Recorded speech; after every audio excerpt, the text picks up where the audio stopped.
Hey everyone, this is Eddie with the Tree Peakers podcast. It's been a little while, so let's jump right back into it. I've been a busy bee raising my beautiful kids with my wife, Megan, my beautiful wife, Megan, and we just got to a point where we did my mother's celebration of life. We lost mom to cancer last October, and we planned for June, late June, for her celebration of life. My family from California, everybody came down, so we took care of that. So now it's time to live on in honor of my mother, and boy, she sure would love when I would put these stories out. She was my number one fan, just like when with music my entire life and my bands that I've played in. She sure was my biggest supporter in everything. So let's go ahead and kick it off. Yesterday I got a story, and I debated putting this on.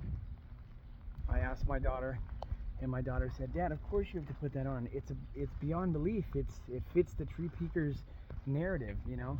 And I always look to my beautiful children and my wife Megan for guidance, and I usually don't second guess myself too many times, but I thought this story was so strange. And then when Riley and I got to talking, my daughter, who you sometimes see on the show here, it reminded me of a story from my grandfather. He had the best ghost stories of all time from growing up in Trinidad, Colorado in the early 1900s. And so I figured, what a good way to jump back into the whole Tree Peakers podcast. I think this is going to be episode 21 or 22. I'll figure it out once I'm doing the upload. But this is going to be a strange one, and this story reminded me of two other stories. So I figured it'd be a good way to get a podcast in. So let's go. Yesterday, just like always, you guys know who follow this channel, and if you've been paying attention to anything that I do, I got a story told to me while I was at work. This is where I get most of my information. Not all, but a good chunk of it these days. People there know me as the guy that they can tell really strange stories to. And let's start by what I was told yesterday. So this gentleman is a firefighter. He travels all over to fight wildfires.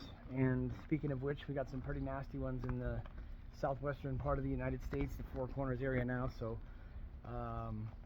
shout out to all the firefighters who are risking their lives to help save people's property in the national forest out there now, because Colorado, Utah, and Arizona are in a bad way, and we already are in a water crisis, mega drought.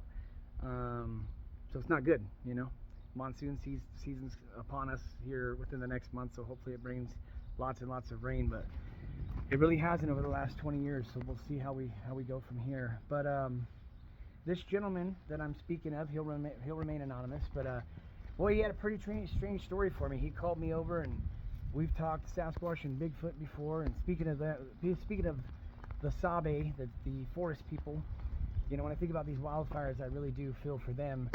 And I'm like 99% sure that they're out there, and if they are, I hope that they can get to higher ground, or pardon me, to wherever they need to go for safety for their little tribes or clans of family that they have out there. If you're familiar with this subject and these stories, maybe you've heard of when Mount St. Helens went off in the 80s, and all those firefighters had those stories of taking out the Sasquatch that had been burned really badly, and they were airlifting them out and stuff. So hopefully things like that aren't happening, and they can get to safety just like the people. But let's get to it. This one's going to be strange, so hopefully you can bear with me. And then I'll, segue it into something from the 1930s that my Boompa told me, with a pretty strange story as well. So this gentleman, who is a firefighter and trained as an EMT, is traveling from here. I believe home base is here in Farmington, New Mexico, where I'm at, and he's going to Albuquerque, New Mexico. So he is in between, and he's in a little town called Cuba. And as he's leaving the outskirts of Cuba and heading towards Albuquerque. If you're familiar with our area on 550, then you'll know what I'm talking about. So as he's leaving the Cuba area and headed on 550 going to Albuquerque, he said it's between 1 and 2 a.m., okay? And this is where it's going to get weird, okay? He says out of the corner of his eye, he sees something coming, right? And he's got to slam on the brakes. And on 550, I mean, once you get on the outskirts of Cuba, you know, when you're not in a little town, you get up, you start picking back up 75, 80, and you get going, you know, because you're on the interstate and you're headed towards Albuquerque, New Mexico, you know. Well, when this thing comes out of the corner of his eye, boom, he hits it with his car. He ain't got time to slow down. I don't even think he hit the brakes. He said this thing just came out of nowhere, bam, and he hits it.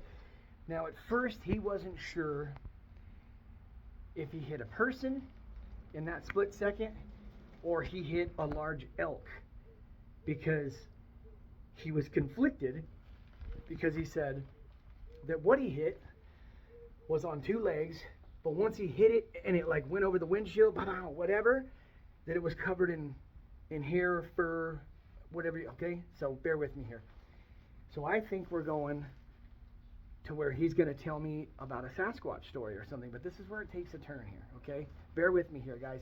This is the Tree Peakers podcast, and I think our motto is we tell strange stories. So like my daughter Riley said to me when I said I didn't know if this one would fit the narrative of the podcast, she goes, Dad, that story's beyond belief. It totally fits, and it would be perfect. So here's to Riley for telling me to put this one together, okay, and get back on the ball. So he hits this thing, and this is where, as he went into this, it reminded me of two different stories that I'm going to share after this. One from my grandfather and one from on a road up on Nappy, which is south of Farmington on the bluffs there. If anybody's from this area, they'll know what I'm talking about. We're going to get to that. So when he hits the thing, like I said, split second, boom, right? The thing goes over the car or onto the windshield, whatever. Now, he don't know if he hit a person or he hit an animal, because what he saw coming was running on two legs out of the dark. Bam! Once he hits it and it goes over, and in that split second, he sees all the hair, the fur, whatever, right? So he stops and he thinks to himself, and this is his words. He tells me, my first reaction was, I go into EMT mode, right? I know I got to get out and I got to help somebody, because he still doesn't know what he hit, and he's trying to gather his thoughts and put everything together, right? So he climbs out of the car, and when he gets out of the car and he starts to turn and make his way to the back, right? He's turning and we're going to go this way. He can hear the thing kind of rustling around and getting up over there. And I say the thing because once the thing gets to its feet and starts to walk on the pavement, that is where he says that he hears cluck, cluck, cluck, cluck, cluck, cluck. That's how he described it, right? And I'm sitting there and I'm looking at him, and I thought we were going for a Sasquatch story. I didn't exactly know what he was about to tell me. But he says he got his flashlight out of the car and he's coming out and he's getting around, and as he's coming and he's making his way this way. When he gets to behind the car and he looks, as this thing is like, has made it to its feet and is crawling up, he's scanning with the flashlight and going like this. And as he first hits the legs, this thing is on two legs. Bear with me here. This is a story I was told, okay, yesterday, as a matter of fact, less than 24 hours ago. As he hits it with the flashlight on the legs, cluck, cluck, cluck, cluck, as he can hear as he's getting out of the car and coming around this way, right? Got the hazards on, cars blinking, cars still running. And he says that there's a couple cars that have pulled over behind him, knowing that he just got in an accident. Well, as he scans with his flashlight and he's looking to the ground and he hears this cluck, cluck, cluck, cluck, he looks, this thing is on two legs, but he goes from feet to the upper body, and what he sees to start on the ground are hooves. Hooves covered in fur as you go up the legs. And the legs bend at the legs like a goat. Okay? And trust me, I'm looking at him and I said, What do you mean? And he goes, my heart stopped. He goes, I didn't know what to think. So I kept going up. He's going up with the flashlight. And once he gets done with the legs there, he said that as the further he went up, that it turned into the torso or whatever of a man-like woman body. As he gets to the head, it's a woman. Long black hair hanging down to her back, her lower back. And as she's pluck, pluck, pluck, pluck, and like moving, right? She gets up, she moves her hair, and it's like this old leathery woman that he's looking at. Mind you, outside of Cuba, on the way to Albuquerque, between 1 and 2 in the morning, it's pitch black outside.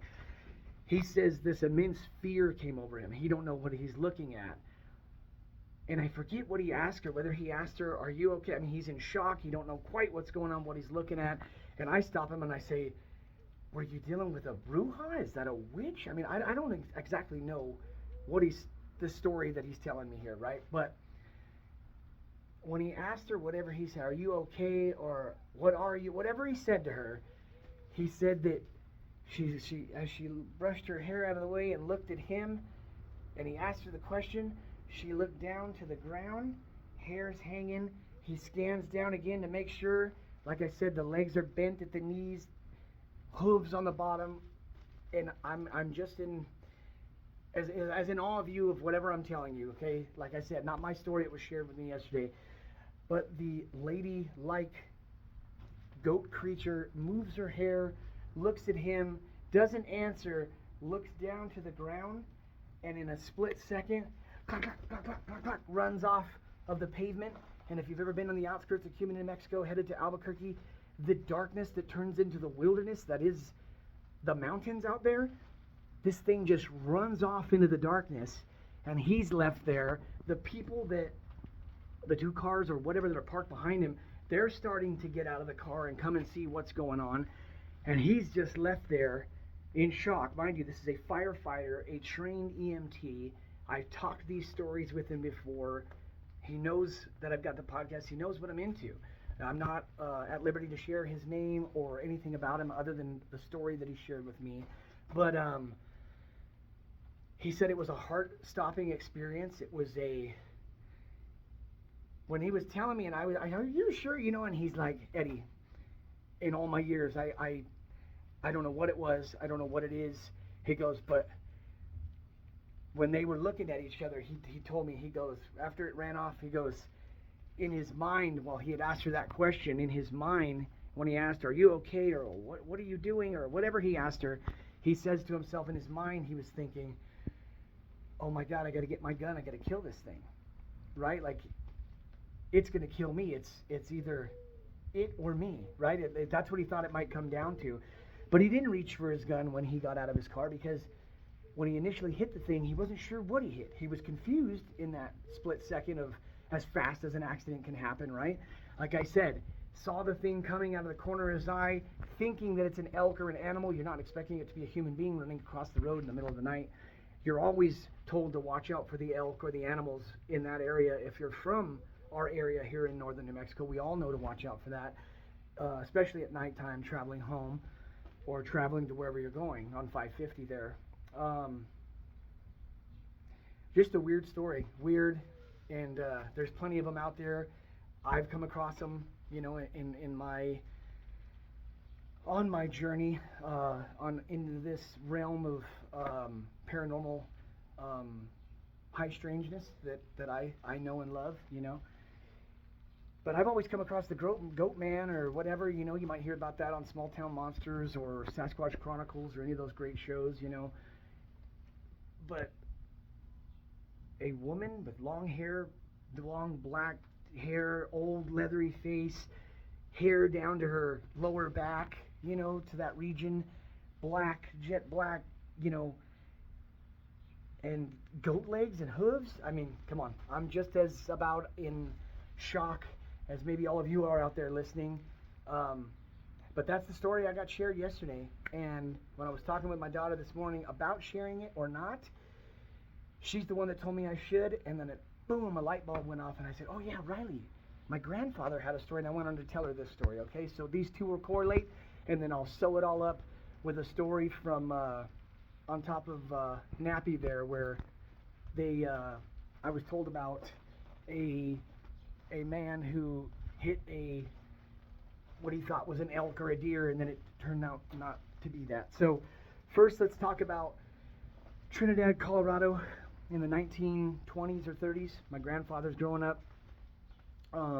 He grew up there in Trinidad, Colorado, and when him and his brothers had grown up even more and they were young men, one of his brothers was a really bad alcoholic, and I'm pretty sure he wasn't that great of a guy. When it came to being really, you know, bad with the alcohol, that's when, you know, just like anyone, it can make you do some bad things, you know, be a bad person, I guess. But one night, My grandfather's brother, who was out at a bar in Trinidad, Colorado in the 1930s, way back, almost, 100 years ago. It's a different time then, okay? It's a way different time. And some of the best ghost stories I've ever heard in my life are from my grandfather, from this era in his life growing up in Trinidad, Colorado. And this is one of them. But it's not really a ghost story. We're going to correlate it with the story I just shared. A little different, but similar, and you'll see. So one night he's at the bar, and he's drinking. He's doing what he does.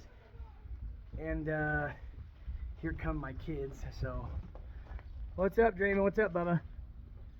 I'm doing a podcast, so you gotta let me finish. If you guys want to be out here, don't be saying too much, okay? I gotta tell this story, okay? There's my boys. I thought they would stay inside and play with their toys, but of course they're not going to. So they're joining Dad here for a second. Daddy telling a story. You want to say hi? Say hi. Hi. Hi. Hi. Hi, hi, hi. Oh, was he crying? Was he missing me? Yeah. All right. Dad, What? I'm generally making a big mess in there. Draven made a big mess? Yeah. I'll be there to clean it in a minute. That's enough talking with me right this second. Let me finish my stories. I got about 10 minutes left, okay? So, my grandfather, his brother's at the bar. He's been drinking all night, but he notices while he's at the bar, and I love you guys, okay? I'll be done in just a minute. I love you. My grandfather notices, my grandfather's brother, I'm not going to share his name, but my grandfather's brother is at the bar all night. He's been drinking, and the entire night he notices this lady that's had her eye on him, and they've kind of been looking at each other. You know how that goes if you've been to the bar or whatever. Remind you, this is like in the 1930s, okay? Trinidad, Colorado, over almost 100 years ago, okay? Well, finally, my grandfather's brother goes over. He starts mingling. They start talking. They're drinking, okay? And the hours go on, maybe another hour or two. And then they're going to leave the bar together. Trinidad, Colorado in the 1930s, a tiny little town, little mountain town in Colorado, okay? So try to imagine that. You're walking out of a tiny little bar of a town that's probably got, I don't know, a couple hundred people in it, maybe 500 max at the time, okay? Tiny little place, right? Well, they're leaving the bar, and my grandfather's brother is stumbling out as he's coming out, right? He's inebriated. He's drunk. He's been drinking all night. And the lady's in front of him that had her eyes on him all night and has been talking to him. They get to talking, and now they're leaving the bar together. She's luring him out of the bar. She wants to take him home. Well, as he gets closer, right, he's trying to catch up. She's a little bit ahead, right? So he's trying to catch up, and he's stumbling, and he's walking. Hey, wait up, whatever, right? Don't know exactly what words were said. But as he closes in and he gets closer, that is when he notices the sound on the cement or the ground, whatever it was. Maybe it was dirt. But cluck, cluck, cluck, cluck, cluck, cluck, cluck, cluck, okay? And so he looks around, thinks he's going to see a horse or whatever it is, But as he gets closer to the lady and he's looking down at the ground, cluck, cluck, cluck, cluck, cluck, cluck, and he looks from the legs up, scans up. Listen to me here. Listen to me. The woman had hooves and the legs of a goat. And as he made his way up, okay, and mind you, she didn't look like this when she was in the bar. She was a woman in the bar, okay? A human lady, okay? But as they made their way out of the bar and she's luring him into the darkness or to wherever it is she wants to take him. Don't be throwing rocks like that, Draven. Don't do that. And he gets closer and he listens and he starts to pay a little more attention. Cluck, cluck, cluck, cluck. Scans from the bottom up. Hooves for feet. The legs of a goat, but a woman on top. And I'll never forget my grandfather, my Boompa, telling me this story. He told these stories that were so fantastic. And he said that when he scanned up and the legs stopped, and it's as if the goat woman or whatever knew that he had noticed her from behind. She turns and looks, and he bolts into the darkness, gets the hell out of there, never to see the lady again. But I can just imagine that ominous stare of this goat woman thing turning around and looking. And that's another reason that I wanted to share the story that I shared as number one from the firefighter / EMT. Guys, go this way and try to stay out. I don't want you knocking that down. You hurt yourself, okay? If this board comes down and that falls, you hurt yourself. So stay over here, okay? But those two stories correlate. and they're 100 years apart, okay? And Colorado and New Mexico are still a part of the Four Corners, and we are known in the Southwest and the Four Corners region for high strangeness, and this stuff gets wild and crazy, and boy, do we have some strange stuff that happens here, okay? Not only that, during the celebration of Life Week for my mother at the end of June, my sister and my brother-in-law Angel were here, and all I had to do was bring Angel outside. Raquel has seen it. I've shown her before, but Raquel says to him, "Hey, tell Bub." They call me Bub. Well, that's why I call my son Bubba these days. That was my nickname growing up. Tell Bub to take you outside and show you the UFOs. And I will tell people, all you got to do is come out here into the New Mexico skies and take a look up. I don't know if we're looking at classic UFOs, or I don't know if we're looking at military black budget aircraft that they test over one of the least populated states in the U.S., which is New Mexico. But all we got to do is go outside, look up. There's balls of light floating around. They disappear. And I've talked about it on the show before. I did a whole episode about going out to the ranch at old Jimmy Gaylord's ranch. If you guys remember, my buddy Justin. That's a nickname I have for him, and it's always been funny all these years. We call each other that. But over at old Jim's ranch, we watched them all night long. We called it UFO Highway, and there was so much activity. I was able to make a podcast out of it. We went Bigfoot hunting that night. It was fantastic. It's a few episodes back titled The Ranch. But I even took Angel out to the canyon. Guys, get out of here. I told you. Get out, baby. Or he's fine. Leave him in there. Just stop yelling. I got to do my last story, and then I got to go. The kids are here. This is why it's so hard to get an hour in on these podcasts these days, because I'm a dad, number one. Here we go. We're in the doghouse. They're having fun. Hi, sweetie. What you doing, Draven? Are you with the puppy? Yeah, the puppy dog, huh? Look at her teeth. You want to say hi, Bubba? Say hi to YouTube. Hi. Hi, YouTube. Hi, YouTube. All right. Dad. This is the Tree Peakers podcast, Daddy's show on YouTube. Remember about all the spooky ghost stories and stuff? Say hi, Draven. Hi. Hi, YouTube, huh? And then say hi, Auntie. Auntie. I'm sure Auntie Raquel's watching. Say hi, Auntie. Hi, Auntie. All right. So, let's get to our last story, because I got to take care of the kids. I fed my baby, and she's sleeping in the swing, and I'm sure she'll be getting up soon, too. I'm 22 minutes in now, so I told myself a half hour. So, let's knock this last one out. Anyway, to finish up, I took Angel out past Chokecherry Canyon, out on the La Plata Highway. We turned down a dirt road. There's been a lot of activity out there for the Sasquatch stuff, so I always go out there in hopes that I might see something. I know it's 1 in a million chance, but it is a fun drive that I take quite often after hours, midnight, 1 a.m. So I did this with Angel. Went out there, and over the house while we were in town, you could see the balls of light floating around at really high altitude and then disappearing, right? Go, go, go, and then whoop, they're gone, right? Or they'll appear out of nowhere. Angel, if you're watching, you'll remember what I'm saying. You even saw 2 start at the same point, right? They both appeared, but they went in opposite directions out of nowhere. 2 right over the house, whoop, and went this way, right? 1 going this way, 1 going that way is what I mean. Well, I take them out past Chokecherry Canyon out on the La Plata Highway, and we take that left on that dirt road.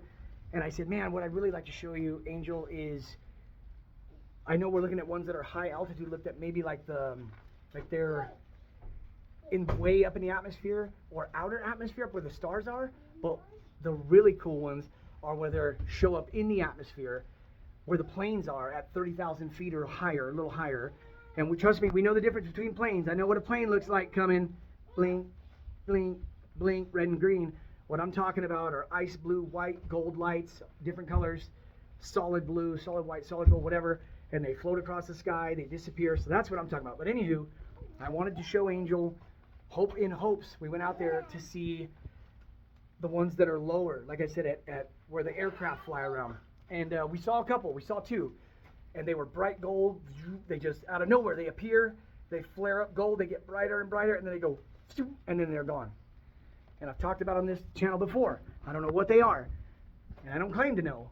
But I definitely know they're not commercial aircraft, okay? So that was cool. I snuck that in real quick. Just wanted to do that because I know Angel and Raquel will be watching out there, and so I thought it'd be cool to get that in. Love you guys. It was so good to see both of you during Mom's celebration weekend. Last story, and kind of all these 3 stories that I told are going to kind of have a similarity to them, but I'm happy that I got told this story yesterday because it reminded me to kick this back into gear. I had plans to do the Jersey Devil for my next episode. I got all my notes for that. That'll be the next one. And then Travis Walton, I got all my notes for that. Snowflake, Arizona, Fire in the Sky, that'll be the one that follows. So we got 2 more episodes coming. And now that I did this, I usually do them in little groups of 3, 4, or 5. And then I probably go away for a little while because I'm busy with the kids and everything. But this will jumpstart everything again, guys. Let's wrap it up with this story, and you'll see how it all connects. We're 25 minutes in now. Let's try to wrap it up nice and neat, put a bow on it. I got a story one time, again, at my work, Clancy's, where I work, right? I'm in town. I take care of people. They take care of me. You know, I love my job. I love what I do, taking care of people over there. And people just know me, is that they can come and talk to me about all this stuff. I think friends and family members will go home and be like, hey, talk to this guy at Clancy's today. Man, he, you know, sure had some fun stories, and we shared with him. And so this is another one of those where I got pulled to the side, and the man says, whoa, almost dropped my phone. I got a story from about 20 years ago you might be interested. I said, okay. And he tells me, there's a road up on Nappy. And if you're from our area, you'll know Nappy. You can get there off of 550, or there's a road that takes you, as you get out of town, you can go up the bluffs there, like you're heading towards Bisdye Highway.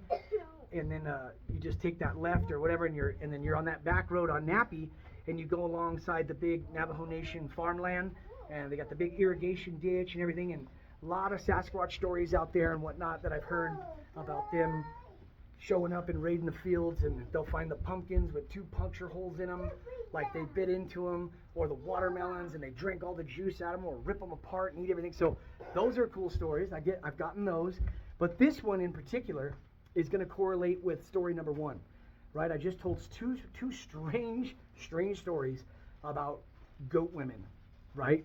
I know, trust me, it's really not my thing, but it was shared with me, so I shared it. It reminded me of my grandfather's story, Boompa's story from Trinidad in the 1930s. So we connected those two. Now let's finish it up here. This man says he's in an old Ford pickup, okay? An old Ford pickup. It's 20 some odd years ago, early 2000s. And he's in a pickup, probably a big Ford pickup from like the 90s or something, right? It was an older pickup. Loud, you know, one of them old, my dad had one of those when I was growing up in the 90s, you know, big F-150. The man's coming down late night, middle of the night, 2 a.m., something like that, kind of like the story that kicked this one off. Middle of the night, man's coming home from Albuquerque, as a matter of fact. Comes off of 550, takes that Nappy road because it's going to bring him out onto the opposite side of Farmington, where he lives, on this side of town, over by the Y. And he's driving down the road there at Nappy, and all of a sudden he sees something come out, just like the first story. What he initially thinks is a deer, right, or a big elk that just came out, and bam, hits it with his car, just like the first story, okay? Hits it, goes over the windshield. He knows he just hit an animal because the thing was covered in fur. The legs were taller than, if you remember, you know the big F-150s, you got the tires, you got the pickup, the windshield here, and then the top of the car, top of the pickup. Well, this thing's legs, he could only see it up to the torso. That's why he thought it was an elk or whatever when he hit it, because the legs were higher up where the windshield was. So this thing was tall, right? Well, he hits it, bam, and the thing goes over the car or whatever, and he stops, hits the brakes. He gets out, and when he gets out, and I may have shared this story before, I'm not sure, but it does correlate with this, so we'll share it again if so, and this is how we'll end this one. But he gets out of the car, but when he steps out, it's a little different. He doesn't go into EMT mode. He doesn't have a flashlight. It's not like the first story. When he gets out, and there's this ominous feeling in the air, right? Dead silent. There's not a cricket making noise. It's like Mother Nature itself has just gone cold and silent, right? So he gets out. He's got this creepy feeling, and if I remember correctly, he says that off in the distance there, on the side of the road, he sees this thing stand up, right? But it only stands up on 2 legs, and it's covered in hair. And this thing is, I mean, tall, lanky, skinny. He didn't describe it as like a Sasquatch you'd get from like the Pacific Northwest or up in Alaska, one of them massive giants with the big, broad shoulders and, 8, 9 feet tall. But he said this thing was at least 7, 8 feet tall. Don't touch those, Draven. Don't touch the shovels there. That's what we picked the dog poop up with, dude. Don't touch those there. All right, I got to get back to the kids. But yes, this thing stood up, and it was by the irrigation ditch, and kind of like the Brewhog goat woman story I shared in the beginning, as crazy as that sounds. Draven, what are you doing? I gotta go. I gotta take care of the kids. I'm at the half-hour mark. Do not reach in there, dude. That's where I put the dog stuff. I gotta go. I gotta be a dad. But this thing took off into the fields of Nappy on 2 legs, was over 7 feet tall, covered in hair. And this man said when he seen that, he got back in his truck. He hauled ass so fast, and he never looked back. But that's as much as he shared with me. That was the story I got. So there's 3 for you. My kids are crying. Number 1, I'm a dad out of all this. That's why I don't have a lot of time to do this full time. But I'll be back with the Jersey Devil and Fire in the Sky, Travis Walton's story out of Snowflake, Arizona, just up the road from where I'm at here in New Mexico. I love doing this, and now that I got a few things that I needed to clear my conscience about and the celebration of life out of the way, I'd like to dedicate this podcast just like all to my number 1 fan, to my mom up in the sky. I love you so much, and I got more coming for you, Mom. Hopefully you're still listening and you're telling all the angels up there how much you love the show, and maybe you can come into my dreams and share some cool stories with me about what it's like up there. I love you. I miss you. And this show's dedicated to you, Mom. I love you so much. Hope you guys enjoyed it. Sorry I had to wrap it so quick, but when you got these little guys, say hi, Draven. Hi. Hello. And say hi, Paulo. Say hello. Hello. All right. I got to take care of these guys and the girls. Hello. This has been the Tree Peakers Podcast. I'm Eddie from New Mexico, and I got more coming for you. We'll see you soon. Peace.